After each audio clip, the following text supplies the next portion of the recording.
अस्सलाम वालेकुम, welcome to agenda CSS. मैं हूं सकलैन जमल और आज हम बात करेंगे जुलाई 2020 के करंट अफेयर्स एमसीक्यूज़ के बारे में। थोड़े से एमसीक्यूज़ हैं, कोई ज़्यादा नहीं है, सो आई थॉट के मैं आपके साथ शेयर करता हूं क्योंकि हम 2019 से 2023 तक के तो कवर कर ही रहे हैं। इसके अलावा 2024 के भी जितने हो सकेंगे हम साथ साथ कवर करते रहेंगे। सो वीडियो को एंड तक देखिएगा और इसमें जुलाई 2020 के आपको पाकिस्तान करंट अफेयर्स और इंटरनेशनल करंट अफेयर्स दोनों मिल जाएंगे। Let us get into the video. We have first of all who wrote the book Pashtun heroes. तो पश्तून हीरोज बुक का नाम है जी, ये किसने लिखी है? बिलावल लतीफ़ दावड़। आप दावड़ के नाम से भी इसको याद रख सकते हैं। मोस्ट प्रोबेबली इन्हीं ऑप्शंस के साथ आपको ये एमसीक्यू आएगा भी पेपर में, क्योंकि ज़्यादातर एग्जामिनर्स जो हैं वो पाक एमसीक्यू से कॉपी पेस्ट करते हैं। सो आप दावड़ से याद रख सकते हैं कि बिलावल लतीफ़ Dawar. Name the Pakistani-born scientist who became the first international female vice president of the biology and medicine section at Germany's prestigious Max Planck Society।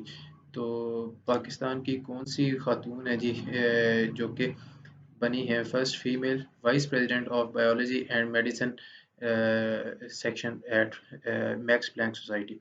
Asifa Akhtar.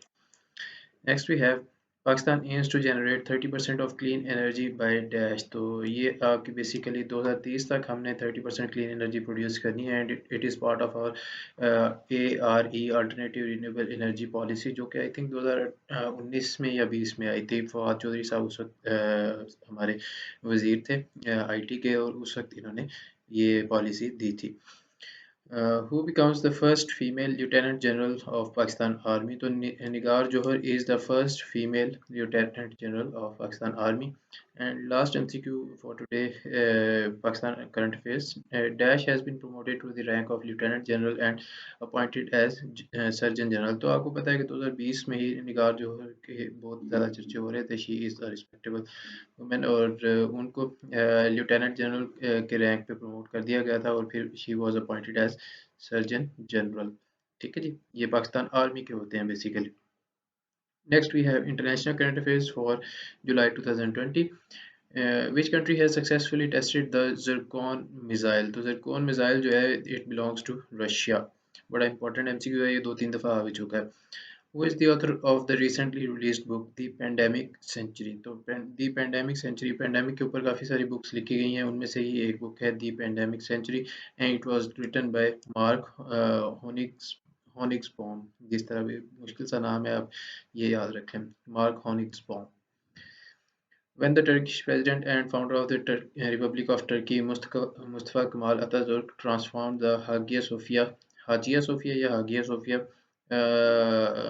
आया सोफिया हम वैसे ही इसको उर्दू में पढ़ते हैं, Aya Sofia building into a museum. तो आपको पता है कि 1923 में जब फॉर्मर ऑटोमन एम्पायर जो है इट वाज डिसइंटीग्रेटेड, तो उस वक्त Mustafa Kemal Ataturk he became the leader of the new Turkey और उसने काफ़ी ज़्यादा सेकुलर चेंजेस लेके आई न्यू टर्किश रिपब्लिक में। उसके 6 एरोज ऑफ कमालिज्म भी मशहूर हैं, उसमें सेकुलरिज्म, नेशनलिज्म, रिपब्लिकनिज्म वगैरह वगैरह इस तरह की चीज़ें हैं।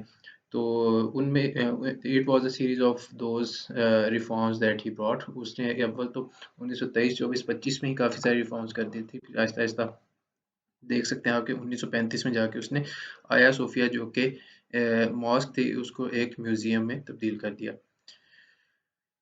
Originally, when the Turks conquered Constantinople, Istanbul, and the Hagia Sophia was converted to a mosque, तो 1453 में 1453 में एक्चुअली आया सोफिया को एक मॉस्क में कन्वर्ट किया गया था। ठीक है जी, और उस वक्त ही टर्क जो कबीले थे या टर्क जो इन्वेडर्स आप कह सकते हैं, उन्होंने कंस्टेंटिनोपल पे यानी कि कस्तंतुनिया जिसका नया नाम इस्तांबुल है उसके ऊपर कब्जा किया और आया सोफिया हाजिया सोफिया को मॉस्क में कन्वर्ट कर दिया।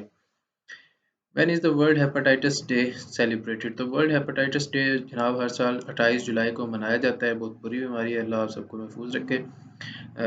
World's first e pilgrimage head at lord's shrine in dash. तो दुनिया का पहला ई पिलग्रिमेज, अब पिलग्रिमेज ज़रूरी नहीं है कि मुसलमानों का हो, दूसरे रिलीजन्स में भी पिलग्रिमेज का कॉन्सेप्ट है। It is its purpose is to basically make a journey और to have a certain connection with the holy places। तो पहला ई पिलग्रिमेज जो है लॉर्ड श्राइन इन फ्रांस पे हुआ था 2020 में।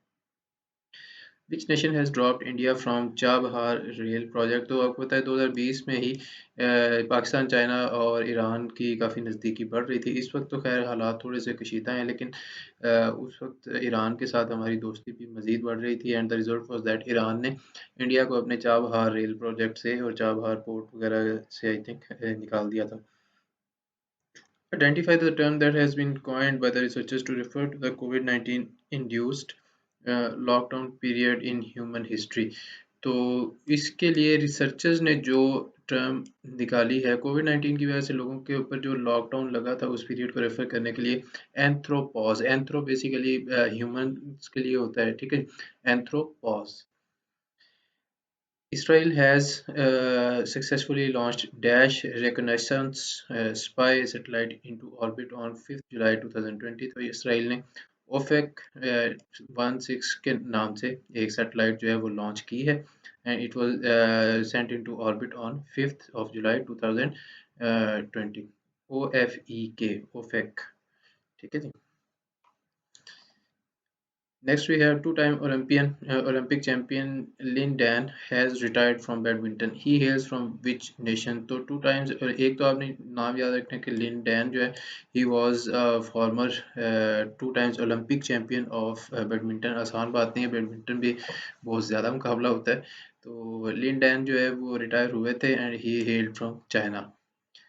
Raj 2, which was tested successfully, is a nuclear capable cruise missile of Dash। तो राज 2 जो है आपको पता है कि ये पाकिस्तान का ही मिसाइल है और ये न्यूक्लियर कैपेबल है कि इसके साथ आप न्यूक्लियर वॉरहेड्स भेज सकते हैं। Which nation's president has signed an order to protect its monuments and memorials? तो यूनाइटेड नेशन यूएसए ने यूएसए ने साइन किया है। बेसिकली 2020 में ही यूएसए के प्रेसिडेंट उस वक्त डोनाल्ड ट्रंप साहब थे, उन्होंने साइन किया था an order to protect its monuments and memorials. And last we have tick-borne virus has re-emerged in which nation. तो टिक-बॉर्न वायरस जो है इट री-इमर्ज्ड इन चाइना। तो ये थे जी आज के सारे MCQs फ्रॉम जुलाई 2020। मुझे उम्मीद है कि काफ़ी सारे आपको इनमें से हेल्पफुल भी लगेंगे, काफ़ी सारे आपको आपके एग्ज़ाम्स में हेल्प करेंगे। और इसके अलावा ये है कि इन MCQs को बार बार पढ़ा करें, सुना करें, एक दूसरे के साथ डिस्कस कर लें, उनके साथ कोई मज़े की चीज़ है या कोई इंटरेस्टिंग इन्फॉर्मेशन है वो आप इसके साथ ज्वाइन करके उसको पढ़ सकते हैं so that you can retain them for a longer period of time. और उससे आपका बहुत ज़्यादा फ़ायदा होगा क्योंकि बाद में आपको जब चीज़ें बहुत ज़्यादा याद होंगी या यूँ कह लें कि वो आपकी पैसिव मेमोरी में ऑलरेडी होंगी, आपको उनको रिकॉल करने में काफ़ी आसानी होगी। सो आई होप कि ये वीडियोज़ आपको पसंद आ रही हैं। Do tell me in the comments that how you are learning from this and make sure that you like and subscribe and share the channel with your friends and I will see you in the next video. तब तक के लिए take care, अल्लाह हाफ़िज़।